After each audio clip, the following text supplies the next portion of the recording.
Good afternoon, everyone. Thank you so much for joining us today for our last Q&A session for the spring 2021 semester to answer any questions that you have about on-campus housing. To start us off today, my name is Tanya Yanchison. I serve as the coordinator of marketing initiatives and repopulation initiatives for both housing and residential education, as well as for our Dean of Students office. I'm going to go ahead and pass it over to our student assistant who will introduce herself. Hello, my name is Mariah Jeffrey. I'm currently a fourth-year student at CI, and I work for Housing and Residential Education as a graphic design and marketing student assistant. Thanks, Mariah. Tanya, yes. Yeah, so I have a question about the shared spaces. I haven't attended any of the other meetings, so hopefully this isn't too redundant, but will the shared spaces be open in the fall to the students? I'm under the impression that everybody needs to be vaccinated to attend and to room in the housing, but I just wanted to find out, like, are the exercise room and ballet room and all those other sorts of spaces going to be open in the fall? And when you say the shared spaces, you're talking about the like community living room, game room, fitness room, or are you talking about? Yeah. Okay. So for our amenities, we quite have the exact amenities which will be open at what times, but we do know that we will have more open. We weren't able to have them open this past academic year, except for our community kitchens that were available via reservation. But like, for example, our fitness room and our pool was closed this past year. However, we do anticipate opening those up and following similar guidelines like you'd see in either gyms in the local community, and then whatever our guidelines end up being for the campus. So right now we do know vaccinations will be required unless you have a medical or religious accommodation need. And then if you do, we'll go ahead and work that out. And there's also, for those that will be on campus that aren't vaccinated, then that fall under those exceptions, we'll be doing additional surveillance testing for those individuals, as well as have just testing available for our students throughout the next year. We're not quite sure if they're going to still be requiring face covering. So I share that just because if they do require face coverings, then we're most likely going to also require them in all of our common areas. But we do anticipate them being open. We just don't know exactly which ones, because unfortunately we're still in a little bit of a wait and see mode for how it's going to be once the state fully opens up this summer, so we can establish all the necessary regulations that will need to be in effect for 2021 for fall, because we're not sure if we really will have many. We anticipate to have a couple, but we don't anticipate to have that many. We're just kind of trying to see, once we reach herd immunity, what the state regulations will be, if that makes sense. Yes, thank you. Thanks for answering all of those questions, including the COVID ones. That's really helpful. Thank you. Yeah, of course. And if there's any parts that I didn't quite get to, please let me know, because we definitely make sure we're answering everything that you want in its entirety, but we also understand that there is some ambiguity currently just with the state of the nation, really, and especially the state, how we're seeing how it affects our specific counties. So I appreciate that question. Okay, thank you. Going to the next question from Gemma. So when we submitted our housing application, we asked for a single room because immune compromise and hope to have ESA dog with me. What are the chances of getting a single room? So Gemma, you're also going to want to make sure you fill out the DOS application.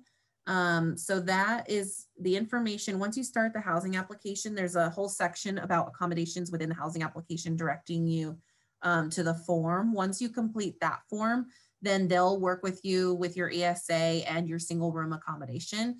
And once you're working with the DOS office, it's very, very rare that we would ever decline one of those, because working with DOS, that basically they work with all your paperwork, any necessary needs related to your accommodation, and then they let us know what you need, and then we make it happen.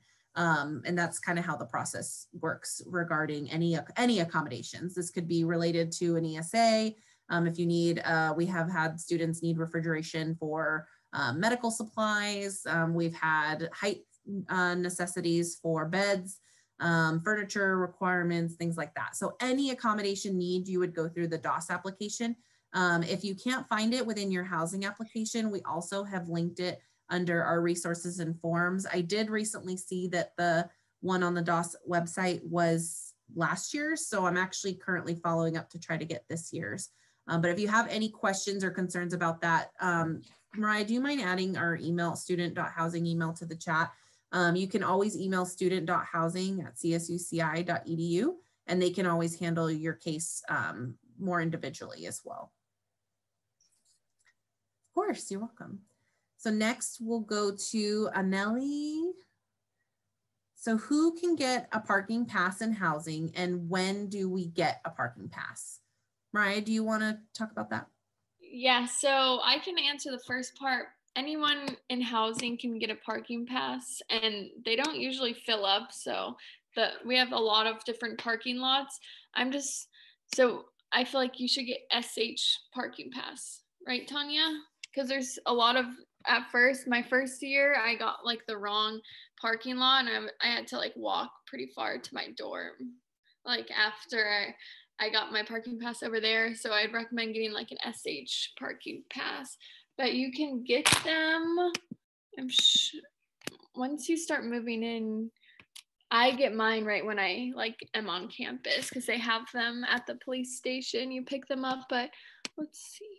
I do know that, and I can always verify with police and parking. I'm just looking at their website right now, because how they typically do it is they mail it to you. If for some reason you order it late, they would have it available for pickup once you arrive on the campus. But as long as you purchase it ahead of time, it's all done. All permits are available online. And so once you purchase them online, they work to get it to you. For example, this past year, if for some reason you didn't have it, we'll give you a parking permit that you print out and mail when you arrive to check in.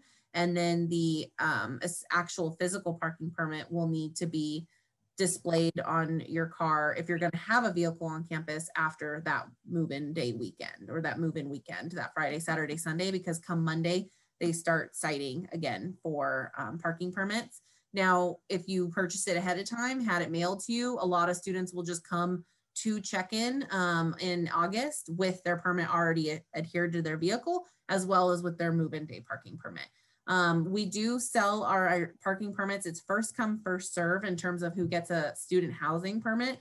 If for some reason we exceed capacity and there's more students that live in housing than we have parking spaces available, then we start giving those students regular student parking permits, and then they would have to park in the student lots. They wouldn't have access to park in the student housing lots. So that's the only caveat. You just want to make sure you purchase your parking permit sooner rather than later, because it also helps with getting it in the mail. That way you can just adhere it to your car. If you don't have a car, that's no problem. We do have, it is free for our bus pass. We have the bus it goes into Camarillo to the train station. And then we have a free trolley that goes up and all around the center of Camarillo to all of the grocery stores, Target, outlets. So if you wanted to go to either farmer's market or do any of your shopping, you could definitely manage free transportation that way. The bus also has a location that it goes to in Oxnard. So if you wanted to go explore the area, if you had appointments or places you needed to shop in Oxnard, it's the downtown Oxnard location is where the other drop off is. So you could definitely get more information. I'll go ahead and link the parking permit form website in the chat, just in case you have any additional questions. I would definitely recommend too, if you have anything specific related to parking, whether type of vehicle needs, etc., please go ahead and feel free to reach out to parking. I can also paste in their contact information. So if you have any questions, they would be more than happy to address those. I'll go ahead and paste their phone number and email in for both our police department as well as parking. It doesn't hurt to have the police email as well. And so those parking passes should be available soon, right? They usually ship them out. If you pay for them, they're usually delivered, mailed out to you a couple weeks before move-in, or you can pick them up on site. If you didn't get it mailed or if you bought them late, then you would get them directly from Placer Hall or Placer Hall. I still don't know how they say it. Pronounce it. All right, so let me go down. Okay, Elise, are there any regulations for students to have roommates this upcoming semester? You want to take that, Mariah? Yes. So we are approved to have around 1,274 to 1,350 residents living on campus. Every village will have single room accommodations as an option. But for Santa Rosa Village, Santa Cruz Village, and Town Center apartments, not the studio apartments, we will allow doubles in a bedroom. So Anacapa Village is a single occupancy, and so you would only be allowed one person per room, but you would be sharing the suite together. So there's 4 different rooms within Anacapa. So you would have your own room, but you are allowed to have doubles in Santa Rosa and Santa Cruz and Town Center. And then additionally with the roommates, when you go to request roommates, even if you don't have someone in your bedroom, like in Anacapa, that roommate request then applies to who you're sharing the apartment with. So even though they won't be in your individual bedroom, because the bedrooms are much smaller, you would still share a space. So then your primary roommate, if you're going to be living in Anacapa, would be on your side because there's 2 bedrooms on each wing that share a bathroom. And then your other 2 roommates that you list would ideally be on the other side. As long as everything is mutual, everyone submits the same type of request and everyone pays their payments on time. So then that would make sure that you all match up. All right, so then Gemma had a question. Are we allowed to decorate the walls of our room, and what appliances are we allowed? An electric kettle. So great question. If you want to talk about room decorating a little bit, Mariah, I'll go ahead and paste the resident handbook in here as well. So yeah, you're allowed to decorate the walls of your room, but I know you have to use this special kind of tape when you decorate, so it doesn't the paint doesn't come off the walls. So she'll post the handbook in there, and then you'll see what you can use on your walls, but you are allowed to decorate your walls. But just make sure you take it off too, if you go home for a break or you're moving out, because you might get charged for leaving them there. And the biggest thing with decorating rooms that we're concerned about from the housing perspective is just to not make a lot of holes. So, in terms of rather than push pinning things, we encourage the 3M Velcro tape works really well if you have something like a heavier poster or even a frame that you want to put up, or we use a lot of the white putty or sticky tack, as sometimes one brand is, and then also any painter's tape, especially the blue painter's tape, and that won't cause any damage to the paint. But if you use duct tape, masking tape, or stickers, for example, we had a student that placed stickers all over their door. But if you've ever tried to peel off a sticker that has been exposed to the elements for over a year, the stickers didn't come off, and they tried to peel them off, but then as they were peeling it off, they didn't have Goo Gone or something. So if you're able to remove it where it doesn't ever look like anything was there before, then that's not as much of a concern for us. But anything that would cause damage that we would need to either patch and paint or repair for the next student could result in a charge upon move out. So we just want to make sure students are aware. I had put in the resident handbook. We have the current one up and ready. The one for next year will be mailed out to all incoming residents as well as posted. The page that I had wanted to reference for you all as you're looking at what can and can't be done in the rooms would be looking for the caring of your suite or apartment on page 22 of that document, as well as I can also make sure I pasted that in correctly This is the actual 2020, 2021. And then we also have a what to bring on our move in. So when you go under apply for housing, and then let's see, application dates. Trying to find our move in page that I can link to you all. Hold on a second, where is it? And you'll also get all the information about move-in prior to arriving into student housing. So I'll keep, as we're answering questions, move-in information, here it is. Okay, this is our page within our website that has additional move-in information.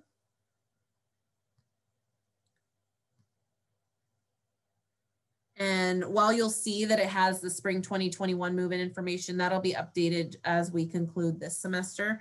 But you can even see some of the past move-in newsletters. Those give you an idea. We'll be sending you an updated move-in newsletter, but then we also have what to bring as you scroll down. We also have a Dolphin Essentials what to bring that really help guide some of the things that you'll need to make sure that you have when you move in.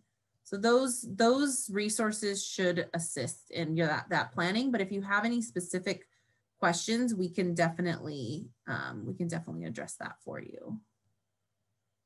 Tanya, I can read the next question.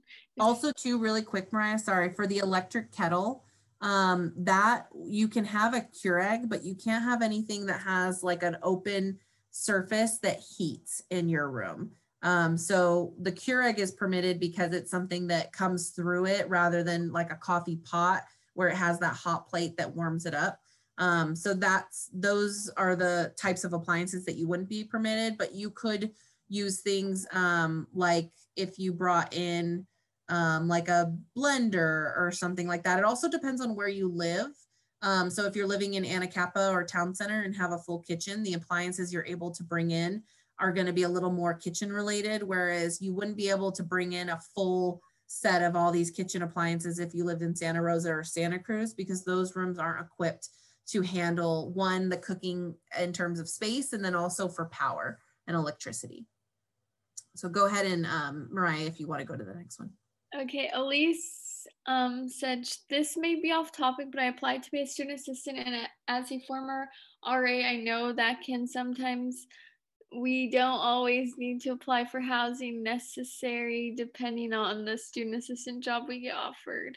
Would you recommend applying for housing still? I'm still waiting to hear back for a little over a month now. Yes, hi Elise. Great question. So we are still determining how many RAs we will have next year because it always relates to our occupancy, how many residents we'll have in the halls. So in terms of if you are in the application process, we tell everybody that if you are wanting to live in housing and that is your goal, then please apply for housing. And then if for some reason you are offered the position, the $50 application fee would be non-refundable, but the deposit, if you had paid that, would be refundable should you be selected to be an RA for next year.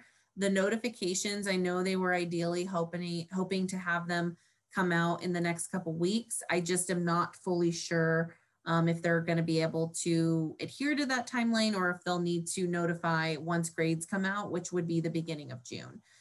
So then if that's the case, that would obviously be past the priority deadline for returning students. So if you had waited and didn't apply for housing and then say didn't get the RA position, you could still apply for housing, but you wouldn't have met the priority deadline. So if we exceed a demand, then we have the ability to occupy for, then that's where it could affect your housing standing.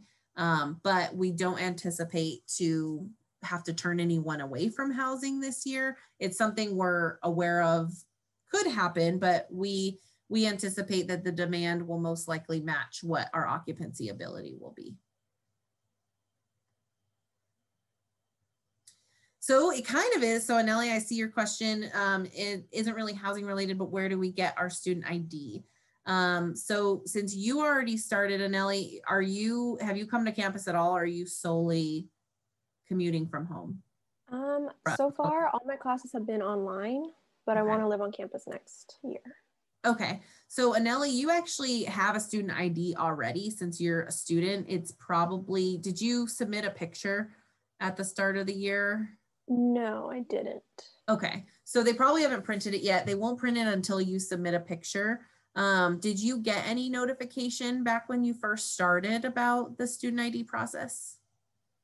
Maybe. I don't really remember. That's okay. If you didn't, you get them through Student Business Services, which is in Sage Hall on campus. However, if you are moving into housing, they actually give us all of the student IDs for all of the residents moving in that didn't have an ID before. The reason I paused is you're already a student, so I'm not sure if it would work the exact same way. If it didn't work where we didn't have it upon when you arrive here for check-in, granted, you'll have to make sure you'll get some notification most likely over the summer about your student ID. And so then you'll follow the information to send your picture. There's a certain date you have to send your picture by to Student Business Services. They'll print your ID and then we'll have it for you on check-in. If for some reason you come to check-in and we don't have your ID, then we would just send you to Sage Hall and they would do your ID right then and there. It's $15 for an ID and it lasts your entire duration that you're a student. If you lose your ID, it would be a $15 replacement, but you don't have to replace it every year. It's also functioning as your library card because when you go to the library to rent out your first piece of equipment, they paste a barcode on the back. And then it is also your meal plan when you're living in housing. You slide it both as your flex cash if you want to eat at like tortillas on campus and use the cash amount, or if you want to go to Islands Cafe and use the swipe, it's then an all you can eat style for Islands. Right now, it's been a preset to go where they have a specific amount of food that they provide you for each meal. But we are anticipating we'll have half of the islands open. We won't have the full side open, but we are working on inside and outside dining options for our main campus cafeteria. Good questions. Other questions that we can answer for you? Yes, Tanya. Sorry, I have to unmute. I wanted to ask about deadlines. I noticed that there's one deadline of May 21st and another one of June 14th. If your student is a returning student but new to the residence halls, then what is your student's status? Like what deadline should my student be working towards as a second year student? And your student has never lived in on-campus housing or applied to live here before? Has not lived on campus, but did apply. And then once everything was online, chose not to live on campus. So your deadline would be June 14th. Okay. And then I'll try that with our director too while we're on here. But June 14th is all new students that hadn't lived in housing before. Okay. So that student would be considered a new resident, you know, not a new student, but a new resident. Yes. Okay, thank you. Yes, of course. And if anything changes, I just sent a quick message. I'll pop back in with an update. But yes, June 14th should be your student's deadline if they've never resided in housing before. Okay, thank you. Yes, thank you. Other questions? Elise asked a question, do residents still have to wear masks while walking through housing? So the answer is yes, but it might change since everyone will have the vaccine this upcoming semester. So I'm sure there will be more information about that once. That's what one of the things we're still trying to figure out as a campus, because we do know that the majority of the campus will be vaccinated, but we do know that not everyone will be, because we will have staff, faculty, students, and administrators that do fall under the exception of a medical or religious accommodation to not get the vaccine. And that's in a sense where where we're still unsure on whether we will need to have face coverings, because since we will still have students and staff that are not vaccinated, even though it's a small population, it will really depend on what the CDC guidelines and the state guidelines are come this summer, as we're well into it. As many of you know, I imagine it's been kind of a wait and see, and trying not to get our hopes, especially our structure and all of our policies, too wrapped up in a lot of changes, just because as we've seen, a lot of things has not fully transpired as the way we originally thought, pre-beginning of the pandemic, a little over a year ago. And so that's why we just try to make sure we're still maintaining as much objectivity, which is sometimes, unfortunately, a little bit more on the broad side of information dissemination. So I'm hoping that this kind of just helps give you an idea, because we definitely don't want you to come into the academic year expecting that there will be no face coverings, there will be no physical distancing guidelines. Right now, we know that the distancing is increasingly shorter, or in terms of that distance, rather than 6 feet, we're looking more at 3 feet in the classrooms. But then at the same time, we're wondering, is it going to be no feet by August? So we still are monitoring that on the daily. And then, yes, very true. Thank you, Gemma. Because yes, if you are vaccinated, you're not able to transfer it. And so I'm hoping to see, more information come out hopefully soon, especially as I know our priority deadline for our returning students is coming up. I just have a feeling, for full transparency, is how we've been seeing it. It may be something more in the summer that we hear official updates that may fall after our priority deadlines in housing. But with that said, as I mentioned earlier, you can always apply for housing.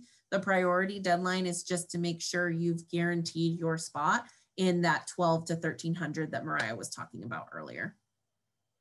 Anelli. So I know you were talking about how not everybody will be vaccinated because of the exceptions.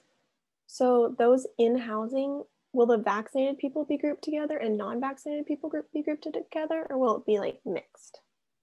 Good question. It will be mixed. Vaccination is not a profile status that we are taking into account in terms of roommate assignments. Now, if a student had concerns with that, we would definitely want to make sure that they communicate that on their housing application, because then we would kind of nuance that and see what is the concern and then go from there. But it isn't a factor that we're saying, okay, vaccinated people with vaccinated people, non-vaccinated people with non-vaccinated people, because it's not a question we're asking in that regard. The questions that we ask in terms of vaccination are more so, have you had it? Do you plan to get it? And that way we can then adjust how much surveillance testing we need to incorporate on campus. If you've gotten all your questions answered, you definitely don't have to stay the full hour. You are, of course, welcome to, but please know that this is definitely a free-flowing session. So if you feel, you know what, I've got what I needed, you're welcome to head out at your leisure as well. So much, Elise. Thank you. I really appreciate it. This was very helpful. Oh, good. I'm so glad. Thanks for being here.